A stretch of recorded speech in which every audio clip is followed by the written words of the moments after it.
తర్వాత నాడీ పరీక్ష చేస్తారు మీరు. సో ఇది నాడీ పరీక్ష గుండె ఆరోగ్యానికి సంబంధించి అన్ని విషయాలు చెప్తుందా, లేదంటే రాబోయే ప్రమాదాలను అంచనా వేస్తుందా? అయితే మీరు అన్నట్టుగా పూర్వపు రోజులలో నాడీ పరీక్ష చేసినప్పుడు శరీరము ఓకే.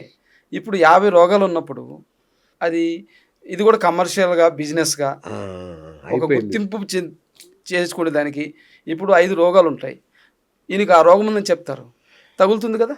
అవును ఇప్పుడు సార్తో నేను మాట్లాడాను, అవును మీకు ఇలాంటి సమస్యలు ఉన్నాయని చెప్పాను, అవును నేను పట్టుకోకుండా కూడా చెప్పేచ్చు కదా. అవును. మరి నాడి ఏముంది అక్కడ చెప్పండి. ఓకే. పూర్వపు రోజులలో ఆరోగ్య సమస్యలు తక్కువ ఉన్నప్పుడు అచ్చా అచ్చా అచ్చా అందరూ ఆరోగ్యం ఉంటారు, ఏదో ఒక రోగం ఉంటే చెప్తుంది. అచ్చా. ఇప్పుడు అన్ని రోగాలే, లివర్కి ప్రాబ్లం ఉంది, కిడ్నీ ప్రాబ్లం ఉంది, నిలువెల్ల. గుండెకి సంబంధం ఇబ్బంది ఉంది. అవును. కాబట్టి అవన్నీ ఇప్పుడు నిర్ధారణకు రావు. ఇప్పుడు మీకు చాలా ఒక ఇంపార్టెంట్ ప్రశ్న గురుగారు. Right. కోవిడ్ అనంతరం చాలా మందిలో గుండె జబ్బులు వస్తున్నాయని, పక్షవాతం పెరిగిందని, దానివల్లే చనిపోతున్నారని రకరకాల రూమర్స్ ఉన్నాయి. దీనిలో ఏది నిజం, ఏది అబద్ధం? ఇప్పుడు మీరు అడిగిన సమస్య అయితే 100% దాదాపుగా మన 3 రాష్ట్రాలలో 1,00,000 మంది దాకా పక్షవాతం వచ్చిన వాళ్ళు ఉన్నారు ఈ మధ్య కాలంలో.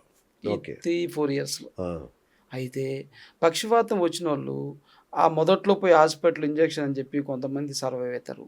అదేవిధంగా కొంత ఆయుర్వేద మందులు 2 months లోపల తీసుకున్న వాళ్ళు బాగా అవుతారు. అవును తర్వాత ఎవ్వరికి చెయ్యి రాదు, కాలు రాదు, అవును. కుంటోళ్ళుగా పడి ఉంటారు. బా.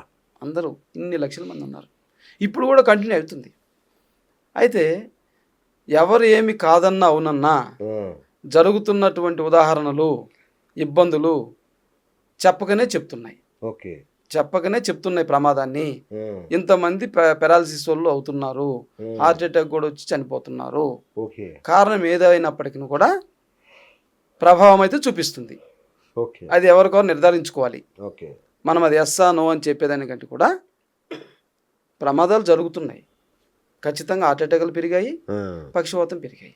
అది దీనివల్ల అని చెప్పడానికి లేదు. మనం దీన్నని చెప్పేదానికి కరెక్ట్. ఎవరిదో నిర్ధారించుకోవాలి. నిర్ధారించుకోవాలి కదా. అవును. అంటే అప్పుడు ఎందుకు రాలేదు, ఇప్పుడు ఎందుకు వస్తుంది, ఓకే ఓకే. దీనివల్ల కాదని మనం అంటాం. ఓకే, మరి అప్పుడు లేదు కదా ఇంత కేసులు. అవును ఈరోజు పక్షవాతం బిజినెస్ 100 కోట్లకు పెరిగిపోయింది. అవును. ఆయుర్వేదంలో కూడా అవును. ఒక విరూపాక్షపురంలో డైలీ వారి ఆదాయము 30 లక్షలు, బా. పేమెంట్స్ 30 లక్షలు. కానీ అక్కడ 5% కూడా బాగారు, మొత్తం కుంటోళ్ళు అయిపోతారు. అంత గవర్నమెంట్. బా. గుర్మెట్ కల్లా 5 లక్షలు ఆ, డైలీ. ఇవి సెంట్రల్ మనకు 2 రాష్ట్రాలలో. ఆ, ఇట్లా చాలా ఉన్నాయి, ఇండియాలో చాలా ఉన్నాయి పెరాలసిస్ సెంటర్లు. ఆ. ఇవి కోవిడ్ తరువాత వీళ్ళ బిజినెస్లు స్పీడప్ అయ్యాయి, ఓకే. 100 కోట్లలోకి వెళ్ళాయి. కారణం ఏంటి, మరి జరుగుతున్నది వాస్తవం అయితేనే కదా వీళ్ళ బిజినెస్ పెరిగాయి. కరెక్ట్. వ్యాక్సినేషన్ తర్వాత బాడీ కొత్త యాంటీబాడీస్ తయారు చేసుకుంటుంది యాక్చువల్గా. మరి ఈ నేపథ్యంలో ఈ వ్యాక్సినేషన్ తర్వాత డీటాక్సిఫికేషన్ కానీ Yes. ఇవన్నీ అవసరమా? మళ్ళీ ఖచ్చితంగా అవసరం, చేసుకోవాల్సిందేనా? ఖచ్చితంగా అవసరం కదా, ఓకే. చేసుకోవాలి, ఇమ్యూనిటీ బూస్ట్ చేసుకోవడం, ఇమ్యూనిటీ పెంచుకోవాలి. ఆ, అయితే మీరు అన్నట్టుగా ఔషధాలు తీసుకోవడమే కాకుండా ఆ, మన శరీరంలోని లివరు ఆ, దానికై ఇది పెంచుతుంది ఇమ్యూనిటీని. ఏ విధంగా, మీరు వ్యాయామం చేస్తే, ఓ, ఏమి మందులు తీసుకోకుండానే లివర్ గురించి మనం వ్యాయామం చేస్తే లివర్ క్లీన్ అయిపోతుంది. ఓకే. అదే విటమిన్స్ని తయారు చేస్తుంది, తర్వాత వచ్చేసి మినరల్స్ని తయారు చేస్తుంది, శరీరానికి కావాల్సిన అన్నీ ఇస్తుంది, క్లీన్ చేస్తుంది, అన్నీ చేస్తుంది. అది ఎప్పుడైతే ఏం వ్యాయామం చేయమో, తిని ఆఫీస్కి వెళ్ళడము, అవును. మళ్ళీ రావడము, తినడము, ఇలా చేసేస్తే అది పనిచేయదు. ఓ, పనిచేయనప్పుడు అంత డెఫిషియన్సీ వస్తుంది. మీకు విటమిన్ D3 డెఫిషియన్సీ వచ్చినా మీరు అంటారు ఎండలో నేను కూర్చున్నాను నాకు విటమిన్ D3 పెరుగుతుందంటే పెరగదు. మీరు వర్కౌట్ చేస్తేనే పెరుగుతుంది. ఓకే క్యాలరీస్ సంబంధించిన ఫుడ్ తీసుకుంటేనే పెరుగుతుంది. ఓకే. క్యాలరీస్ సంబంధించిన నువ్వులు తీసుకొని ఎండలో కూర్చోవాలి, ఎక్సర్సైజ్ చేయాలి, అచ్చా. అప్పుడే లివర్ నుంచి విడుదల చేస్తుంది. లేకుంటే విడుదల కాదు కదా. అంతే కదా. బీటోలు కూడా అంతే, ఆహారం తీసుకుంటారు, చికెన్ మటన్ సంథింగ్ అన్ని తీసుకుంటారు, అవును. చేయకపోతే అది రక్తంలో రక్తంలో అంతా దాని ఇంప్యూరిటీస్ వచ్చేసాయి, ఆ, రక్తం చిక్కబడిపోతుంది, శరీరానికి అందదు కదా. అవును. కాబట్టి ఖచ్చితంగా దీంట్లో వ్యాయామం అనేది 100% చేయాలి, అచ్చా, అచ్చా. ఎవరైనా చేయాలి. ఆ, నేను బిజీ ఉన్నాను నాకు కుదరదు అంటే కుదరదు. ఎట్టి పరిస్థితుల్లో ఒక యశోద హాస్పిటల్ చేరాను అనుకోండి, ఆ, నాకు బిజీ ఉంది వెళ్ళిపోతుంటే కాదు కదా. అది కదా. కాబట్టి ఇది కూడా అంతే, మనం డైలీ 30 minutes చేయాలి. పోస్ట్ కోవిడ్ ఎఫెక్ట్స్లలో ఇంకొకటి దీర్ఘకాలికంగా నీరసం, గుండె దడ. ఎస్, ఈ 2 లక్షణాలు కూడా చాలా మందిలో అవును, కనబడుతున్నాయి. అవును. దీనికి ఆయుర్వేద పరిష్కార మార్గం ఏమైనా ఉందా? నీరసం అని అంటున్నారు చూడండి. అవును. ప్రతి ఒక్క కేసులో D3 పడిపోయింది, విటమిన్ D3 లేదు. ఆ! విటమిన్ D3 పెంచుకోకపోతే నీరసం ఉండే ఉంటుంది. ఓకే. ఓకే. గుండె బలహీనం అయిపోయింది. అవును. గుండె బలహీనం అయిపోయింది. దానికి సంబంధించిన ఔషధాలు తీసుకోవాలి, ఫుడ్ తీసుకోవాలి. మీరు అడగొచ్చు, గుండెకు సంబంధించిన ఫుడ్ ఏముంది అని అంటారు. అవును.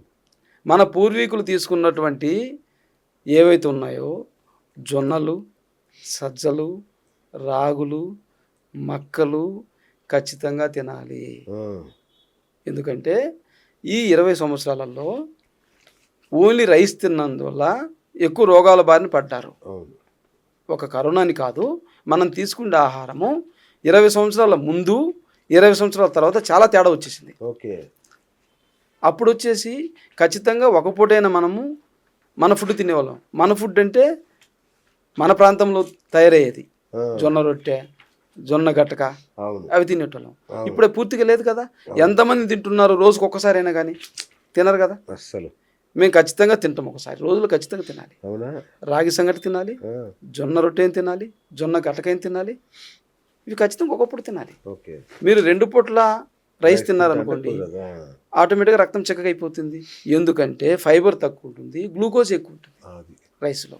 20 సంవత్సరాల ముందు రైస్ వేరే, ఇప్పుడు తినే రైస్ వేరే. మనం అవును. ఇప్పుడు మన దగ్గర తినే రైస్‌లో మనం కర్రీస్ కలుపుకుంటాం కదా! ఎస్, కలుపుకొని తింటాం కదా! అప్పుడు ఫైబర్ వచ్చినట్టే కదా! అలా కాదు కదా. మనం తీసుకునే ఆహారం, రోజువారీ తీసుకునే ఆహారము ఔషధం లాగా ఉండాలి, విషం లాగా ఉండకూడదు. అది. ఎందుకంటే అదైతే ఒప్పుకుంటాను. మీకు 100 రూపాయలు చాక్లెట్ తిన్నట్టు ఒకసారి మనం రైస్ తింటే, ఆ! ఇప్పుడు తినే రైస్ దాని పైనంతా కొట్టేసేసి స్లిమ్ చేసి ఇస్తున్నారు కదా రైస్ని. అవును. అవును. మొత్తం కరెక్ట్. కరెక్ట్. షైనీ అవుతుంది కదా. అవును. అదేవిధంగా ఓన్లీ బీపీటీ సన్నబియ్యం తింటున్నాం కదా, దొడ్డు బియ్యం తినట్లేదు కదా. అయితే మీరు అనొచ్చు, సన్నబియ్యం తింటే ఏమి, దొడ్డు బియ్యం తింటే ఏంటి అని అడగచ్చు మీరు. ఒక లైవ్ ఎగ్జాంపుల్ చెప్తాను. ఓకే. మనం ఇప్పుడు మన తెలంగాణ నుంచి కొడంగల్ దాటిన తర్వాత కర్ణాటక బార్డర్ వస్తుంది. అక్కడ వాళ్ళు దొడ్డు బియ్యం తింటారు, అంటే అంశల బియ్యం, అంశల బియ్యం తింటారు, జొన్న రొట్టె తింటారు, ఆ! సన్నబియ్యం తినరు. అవునా? వాళ్ళకు మనకు తేడా ఇప్పుడు చెప్తాను, మీరు వండర్ అయిపోతారు. 5 మంది సంతానం కలుగుద్ది వాళ్ళకి. ఆ! ఇక్కడ ఒకరికి దిక్కు లేదు. అస్సలు మొత్తం హాస్పిటల్‌లో అంటున్నారు పిల్లలు. ఎస్, మరి తేడా కనిపించలేదా? అన్ని రైసులు ఒకటే, అంతా ఒకటి అంటారు కదా. వాళ్ళు ఫంక్షన్కి వెళ్ళరు, అక్కడంతా సన్నబియ్యం పెడతారు, మేము పోమంటారు ఫంక్షన్కి. ఓడియా! 5 మంది పిల్లలు ఒక్కొక్కరికి. ఆ! ఈ రోజుకి జొన్న రొట్టెలు 2 పూటలు తింటారు అక్కడ, రాయచూరు జిల్లా మొత్తం. ఓకే. దొడ్డు బియ్యం తింటారు, హంసల బియ్యం తింటారు, వాళ్ళు సన్నబియ్యం తినరు. కాబట్టి ఆహారం అనేది ఔషధంలాగా పనికొస్తుంది వాళ్ళకి, మనకు విషంలాగా పనికొస్తుంది. వాళ్ళు బిర్యానీలు తినరు, అవును. కోడి బిర్యానీలు, ఆ! అదేవిధంగా పానీపూరి తినరు, అంటే మైదా ఫుడ్ గురించి చెప్తున్నా. ఇంకా పిజ్జా, బర్గర్, సంథింగ్ ఇవి రకరకాలు ఉన్నాయి కదా, ఇవి వాళ్ళకి తెలియని మీరు ఎప్పుడు తినలేదా పిజ్జా బర్గర్? అస్సలకి నాకు తెలియదు. అయితే ఏమంటున్నానంటే సార్, అంటే వాళ్ళు అంత గట్టిగా ఉన్నారు, సంతానం అనేది లేకుండా గట్టితనం ఎక్కడుంది? అంతేగా. మానవ జాతిలో సంతానం కలగకుండా ఇంకా గట్టితనం ఏముంది? ఏముంది చెప్పండి. అవును. కాబట్టి ఆహారం ఇంత తేడా ఉందని చెప్పేదని మీకు చెప్పా. ఓకే. దొడ్డు బియ్యం తింటే ఏమవుతుంది, సన్న బియ్యం తింటే ఏమవుతుంది అనే దాని గురించి